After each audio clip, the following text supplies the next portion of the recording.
جی السلام علیکم، امید ہے کہ آپ سب لوگ خیریت سے ہوں گے۔ اب کی بار 400 پار اس قسم کا کوئی نعرہ لگ رہا تھا بھارت کے اندر مودی جی کے حوالے سے، ان کا جو پولیٹیکل الائنس ہے اس کے حوالے سے، کہ اس دفعہ وہ 400 سے بھی زیادہ سیٹیں جیتیں گے۔ لیکن اس وقت جو ریزلٹس وہاں سے آ رہے ہیں وہ ریزلٹس بالکل ایگزٹ پولز یا جو سرویز ہوئے تھے ان سے بالکل اپوزٹ آ رہے ہیں۔ وہاں پہ جو مینلی میڈیا ہے اس کے حوالے سے یہ تاثر ہے کہ اس کو مودی جی کنٹرول کرتے ہیں یا مودی جی کے لیے وہ سمپتھیز رکھتا ہے۔ تو ہم نے دیکھا کہ مین سٹریم میڈیا وہاں پہ مودی جی کی جیت کی بات کرتا رہا، کہاں پہ بھارت کے اندر اسی طریقے سے جس طرح پاکستان کے اندر یہ تاثر ملا مین سٹریم میڈیا کے اوپر کہ اس دفعہ عمران خان صاحب کی جو ہے وہ حکومت گئی اور میاں صاحب کی حکومت آ جائے گی اور وہ وزیر اعظم بن جائیں گے، اسی قسم کا ماحول وہاں پہ انڈین میڈیا میں تھا۔ اور وہاں پہ بار بار یہ کہا جا رہا تھا کہ اب کی بار 400 پار، یعنی اس دفعہ وہ 400 سے بھی زیادہ سیٹیں مودی جی لے جائیں گے۔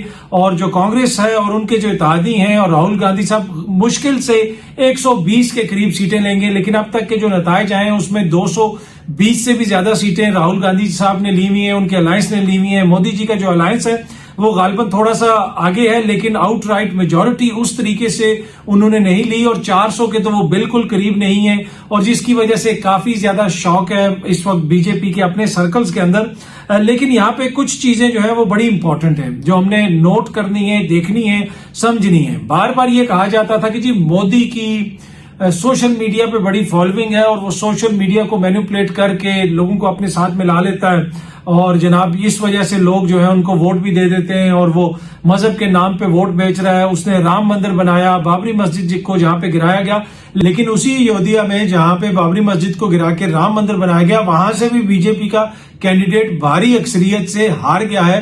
تو اس سے آپ اندازہ لگا سکتے ہیں کہ عوام کے شعور کی جمہوریت میں آپ زیادہ دیر توہین نہیں کر سکتے۔ ہاں کچھ عرصہ آپ ایک بیانیہ لے کے چل سکتے ہیں۔ ایگزٹ پولز جو آ رہے تھے، جو سرویز آ رہے تھے وہاں کے مین سٹریم میڈیا کے، وہ بار بار یہ کہہ رہے تھے کہ اب کی بار 400 پار، مودی تو ہر حالت میں جیتیں گے۔ اور ایک دفعہ راہل گاندھی سب چلتے ہوئے جا رہے تھے تو ان سے کوشچن بھی کیا میڈیا نے، انہوں نے کہا کہ جی ایگزٹ پولز میں تو آپ کہیں پہ بھی نہیں ہیں۔ تو راہل گاندھی نے آگے سے کہا کہ یہ جو ہے ایگزٹ پولز جو ہیں یہ گودی میڈیا کے ہیں، یہ اس میڈیا کے ہیں جو مودی جی کو خوش کرنا چاہتا ہے، حقیقت پہ یہ مبنی نہیں ہے۔ جب ریزلٹس آئیں گے تو آپ دیکھ لیں گے، اور وہی ہوا۔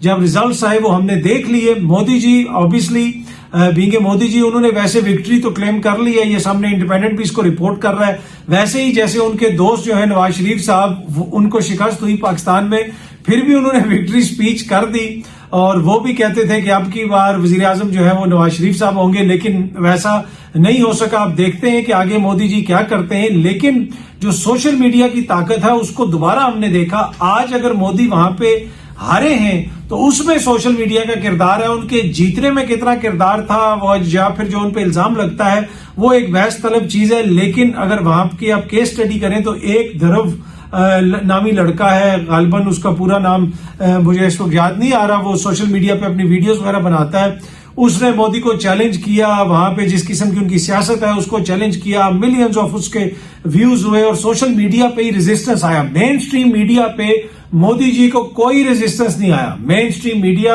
ابھی بھی ہائے ہائے مودی، جے مودی، وہ تو وہ جے مودی ہو رہی ہے اور کچھ نہیں ہو رہا، ٹھیک ہے۔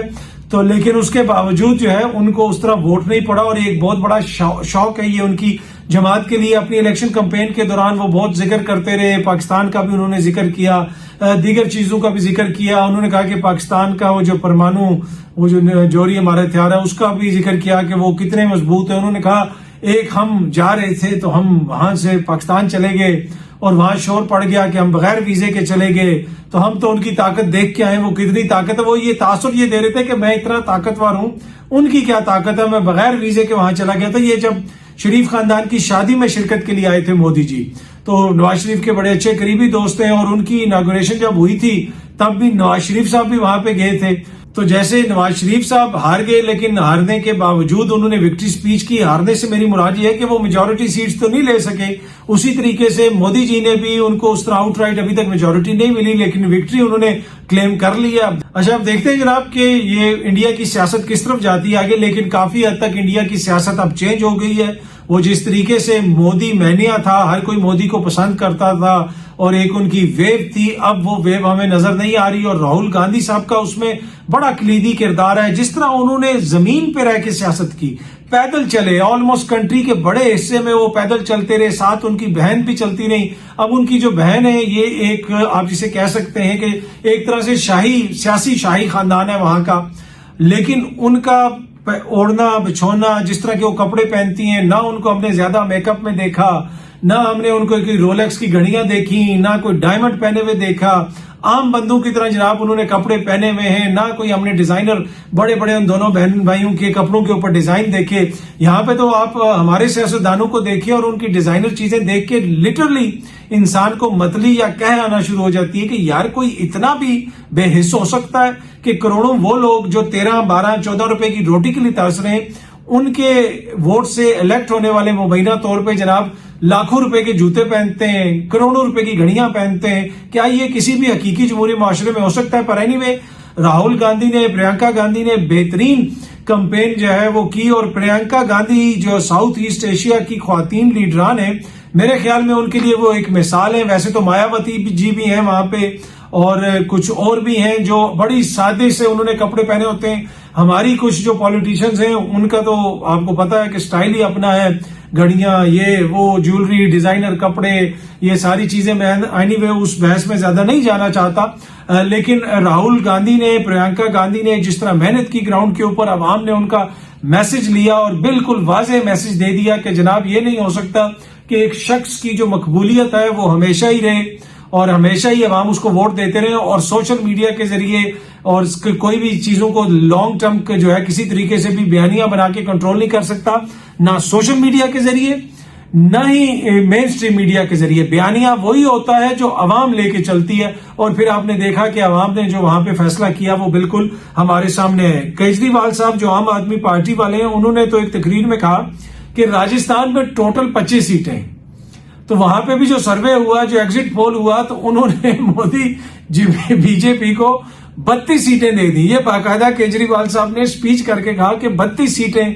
ان کو دے دی, اس لیے کہ حکم آیا ہوگا کہ جناب وہ ان کو زیادہ دکھائیں, جس طرح پاکستان میں ہوتا تھا کہ جناب بس وہ یہ پارٹی ختم ہو گئی, ان کا اب کوئی مستقبل نہیں ہے, ان کو پارٹی ٹکٹ لینے والا کوئی نہیں ملے گا. لیکن جو حقائق تھے وہ پھر آپ نے دیکھا قوم کے سامنے آ گئے. اب پاکستان کی سیاست پہ آ جائیں تو فیصل وارڈر صاحب جو کہتے تھے کہ ٹکٹ لینے والا کوئی نہیں ملے گا, وہ ایک طرح سے غلط ہوا, اس لیے کہ ایک حلقے میں ٹکٹوں کے اوپر ہی لڑائی ہوئی کہ ہر کوئی چاہتا تھا کہ مجھے تحریک انصاف کا ٹکٹ مل جائے. اب انہوں نے کہا کہ تحریک انصاف کے اوپر پابندی لگ سکتی ہے, جس قسم کی وہ باتیں کر رہے ہیں تو ان کے اوپر پابندی لگ سکتی ہے. تو کیا اس وقت کوئی ایسا ماحول ہے کہ تحریک انصاف کے اوپر پابندی لگ سکتی ہے؟ میرے خیال میں خواہش تو ہو سکتی ہے, حکومت کی کوشش تو ہو سکتی ہے, لیکن یہ آسان نہیں ہوگا. تحریک انصاف کے اوپر اس وقت پابندی لگانا میرا نہیں خیال کوئی اتنا آسان ہوگا. جس طرح خیبر پختونخوا میں ان کی حکومت ہے, آلدو کہ خیبر پختونخوا کے جو وزیر اعلیٰ ہے, اب ان کے بیانات کو کوئی بھی شخص اگر سیریس لیتا ہے تو وہ اپنے شعور کی توہین کرتا ہے. کوئی 14-15 ڈیڈ لائنز تو وہ دے چکے ہیں. انہوں نے یہاں تک کہہ دیا کہ جی وفاق میں جنہوں نے سائفر مقدمہ جعلی قائم کیا ہے, میں ان کے خلاف یہ کارروائی کروں گا, میں ان کے خلاف وہ کر دوں گا. لیکن اپنے صوبے میں ان کے کارکن سوشل میڈیا پہ آ کے جناب کہہ رہے ہیں کہ ہماری خاندانوں کو تنگ کیا جا رہا ہے, وہاں پہ وہ کچھ نہیں کر پا رہے. ان کے صوبے میں جو مبینہ جعلی مقدمے درج ہوئے تھے, ان افسران کے خلاف انہوں نے کیا کارروائی کی. وہ جو جنید اکبر کو پولیس پکڑ کے کبھی ادھر لے جاتی تھی کبھی ادھر لے جاتی تھی, کیا وہ پنجاب کی پولیس تھی؟ وہاں پہ علی امین نے کیا کارروائی کی. لیکن ڈائلاگ وہ روز بولتے ہیں, اچھے بولتے ہیں, وہ بول رہے ہیں.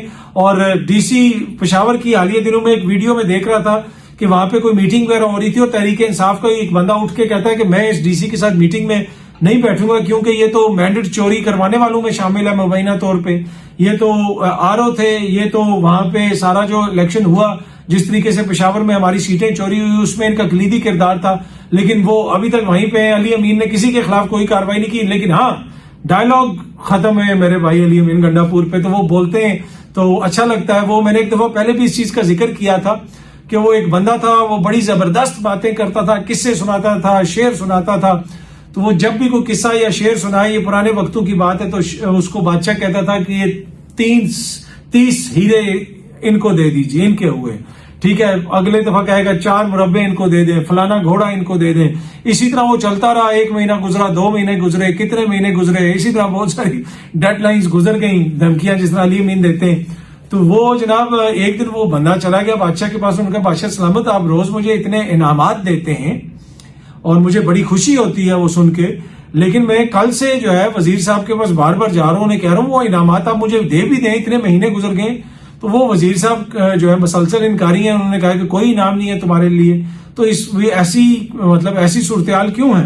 تو بادشاہ نے آگے کہا کہ میاں بات ایسی ہے کہ آپ جو باتیں کرتے تھے وہ ہمارے کانوں کو بہت اچھی لگتی تھی تو ہم واہ واہ کرتے تھے، تو میں جو باتیں کرتا تھا، جو آپ کو تحفے دیتا تھا، وہ آپ کے کانوں کو بہت اچھی لگتی تھیں، تو بس حساب برابر ہو گیا، اس میں تحفہ دینا یا لینا کون سی ایسی بات ہے؟ آپ نے ہمارے کان خوش کیے، ہم آپ کے کان خوش کریں گے۔ اسی طریقے سے علی امین گنڈا پور صاحب بھی سب کے کان خوش کر رہے ہیں اور روز کوئی نہ کوئی بات کرتے ہیں۔ پر اینی وے، جس طرح میں عرض کر رہا تھا کہ خیبر پختونخوا میں 2/3 اکثریت سے ان کی حکومت بنی ہوئی ہے، تو تحریک انصاف کے اوپر پابندی لگانا اتنا آسان نہیں ہوگا، عوام کا ایک ری ایکشن آ سکتا ہے، وہاں پہ ایک حکومت ہے ان کی، کیسے ایک ایسی جماعت کو آپ کالا دم قرار دے دیں گے جس کی 2/3 اکثریت سے ایک صوبے میں ایک طرح سے حکومت ہے؟ ویسے تو وہ سنی اتحاد کونسل ہے لیکن ہے تو تحریک انصاف ہی، کیونکہ آج بھی معزز جج صاحبان نے جب ادھر سپریم کورٹ آف پاکستان میں اپنے ریمارکس وغیرہ دیے تو اس میں بار بار کہا گیا کہ یہ سارے ووٹ تو وہی ہیں جو پاکستان تحریک انصاف کو پڑے ہیں، تو ووٹ بینک تو انہی کا ہے، انہی کو ووٹ پڑے، تو میرے خیال میں ایسی صورت میں ان کے اوپر پابندی لگانا اتنا آسان نہیں ہوگا۔ یہ سوچ تو ہو سکتی ہے، یہ خیال تو ہو سکتا ہے، لیکن مجھے نہیں لگتا کہ اس کے اوپر اتنی جلدی کوئی عمل درآمد ہو سکے گا۔ تھینک یو سو مچ، بہت جلدی آپ سے دوبارہ ملاقات ہوگی۔